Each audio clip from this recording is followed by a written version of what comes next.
আসসালামু আলাইকুম, কেমন আছো তোমরা?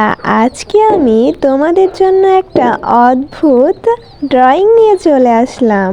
তো দেখো, প্রথমে আমি একটা চতুর্ভুজ এঁকে নিলাম। প্রথমেই এটা করে নিলে আর মধ্যেই তো হবে আসল জিনিস, দেখতে পাবে কেমন। এই জিনিসটা আমার মনোবিজ্ঞানের বই থেকে আমি পেয়েছি। কিভাবে তাও জানো? আমি যখন পড়ছিলাম, পড়তে পড়তেই দেখি এক পৃষ্ঠায় এরকম একটা অদ্ভুত দৃশ্য। তো আমার মনে হলো আমি এটা আঁকবই, যেইভাবেই হোক। চেষ্টা করি তো চেষ্টা করলাম। বইটাতে যেমনভাবে ছিল তেমনভাবেই এঁকেছি।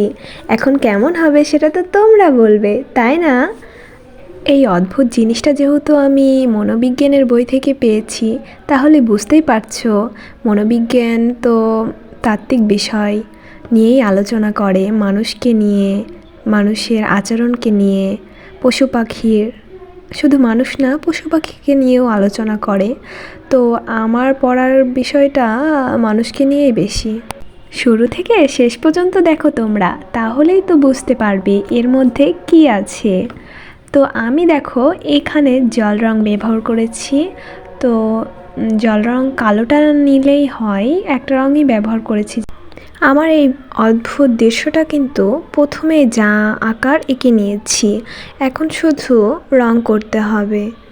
কালো রংটা দিলেই জিনিসটা ফুটে উঠবে, তোমরা ভালোভাবে বুঝতে পারবে যে আসলে এর ভিতরে কি আছে।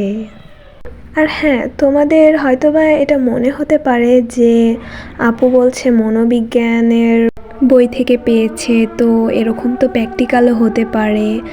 আসলে না, এগুলা প্র্যাকটিক্যাল আসে না মনোবিজ্ঞানের।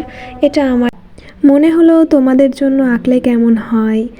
আর এটা একটু অদ্ভুত জিনিস, তোমরাও বলতে পারো যে আসলে এর মধ্যে কি আছে।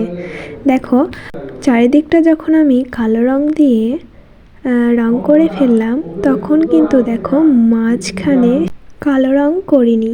তো মাঝখানে সাদা অংশটা দেখতে কেমন লাগছে বলো তো তোমরা? এই মাঝখানে সাদা অংশটা কিন্তু, তোমরা কি দাবা খেলার কথা শুনেছ? মাঝখানে সাদা অংশটা কিন্তু দাবার গুঠির মতো মনে হচ্ছে, তাই না? মনে হচ্ছে না? সেটাই। আর চারিদিকে কিন্তু কালো করে দিলাম। সেই কালোগুলো কি বলো তো? দুই পাশে দুইটা মানুষ। তোমরা কিন্তু খুব ভালোভাবে বুঝতে পারছো। দুই পাশে দুইটা মানুষ আর মাঝখানে দাবা। বিষয়টা কেমন লাগছে না? যখন দেখো কালোর দিকে তাকাচ্ছি আমরা, কালো রঙগুলোর দিকে, তখন মনে হচ্ছে দুইটাই মানুষ। আর যখন আমরা সাদার দিকে তাকাচ্ছি, তখন মনে হচ্ছে হ্যাঁ, এটা দাবা। আমার আঁকানো শেষ।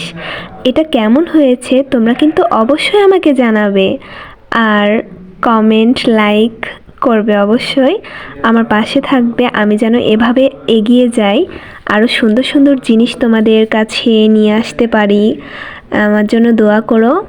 আর সবাই ভালো থাকো। আল্লাহ হাফেজ।